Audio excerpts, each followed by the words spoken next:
இது வரைக்கும் எல்லாத்தையும் எப்படி கூப்பிடுச்சு இந்த பாப்பா? இந்த படத்தில் கந்து வட்டி வசூலிப்பவராக. இது தேவையா உங்களுக்கு? அதான் கவர்மெண்டே வசூலிச்சுட்டு இருக்க ஜிஎஸ்டிங்கிற பேரில். பெரிய கொடுமைடா. இப்படி ஒரு ட்விஸ்ட்டை இந்த பாப்பா கொடுக்கும் நான் எதிர்பார்க்கவே இல்லை. ஐயா வாங்க, அமித்ஷா அவர்களே. ஐயா வணக்கம். இந்த படத்துக்கெல்லாம் அமித்ஷா வந்திருக்காரு. ஐயா சந்தான பாரதி சாருங்களா? அது போஸ்டர்லாம் எல்லா இடத்துலையும் அமித்ஷா அமித்ஷான்னு போட்டு வில்லாதி வில்லனை போட்டாங்களா? இவர்கள் வில்லத்தனம்லாம் ஒன்றும் இல்லாமல் ஆயிடுச்சு. அப்படி நாட்டை ஆண்டுட்டு இருக்காங்க. உங்களுக்கு ஒரு விஷயம் தெரியுமா? இந்த கூட்டத்தில் யாருக்காவது தெரியுமா? அதாவது அவர் அளவுக்கு இந்தியாவிலேயே குதிரை ஓட்டக்கூடிய ஆள் யாருமே இல்லை. ஜெயச்சந்திரன் சார் வணக்கம். பிரபு சார் கேப்டனே மிரண்டிருக்கார்.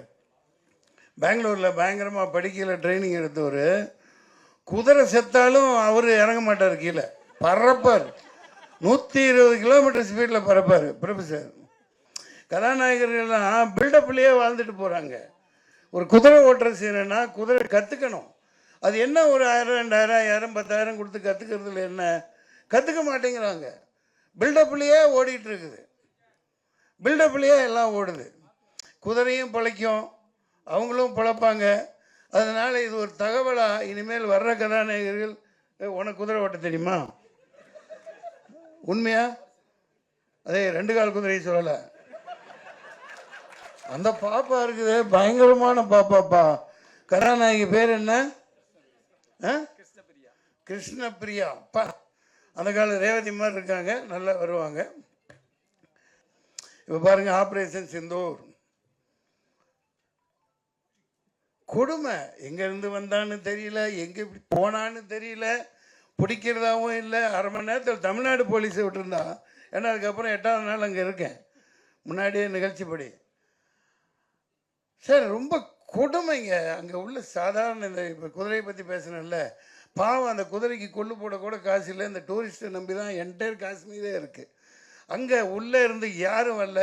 அந்த ஆட்டோக்காரங்களாம் சத்தியம் பண்ணுற, ஐயா ஜனாப் சப் அந்தருக்கு அந்த சப் ஓ கேம்ப் வாலே நிற்கிய எல்லாம் அவங்க தான்.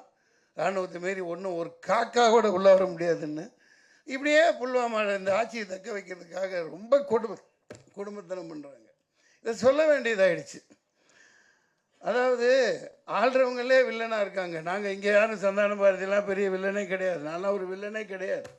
எல்லாத்தையும் மகிழ்ச்சியாக இருக்கணும், ஜாலியாக இருக்கணும். ஆனால் இந்த நாட்டை ஆள்றவன் விடமாட்டேங்கிறான். நாட்டை ஆள்ற எல்லா எரும மாடுங்களும் இங்கேயும் சரி அங்கேயும் சரி மக்களை மகிழ்ச்சியாகவே வச்சுக்க மாட்டேங்கிறான். மகிழ்ச்சியை வச்சுக்கிறேன் அப்படின்ட்டு டாஸ்மாக திறந்து விட்டு ஃபுல்லாக அடிச்சுட்டு போதையில் கிடக்க வைக்கிறான். காசு எப்படி வரும்?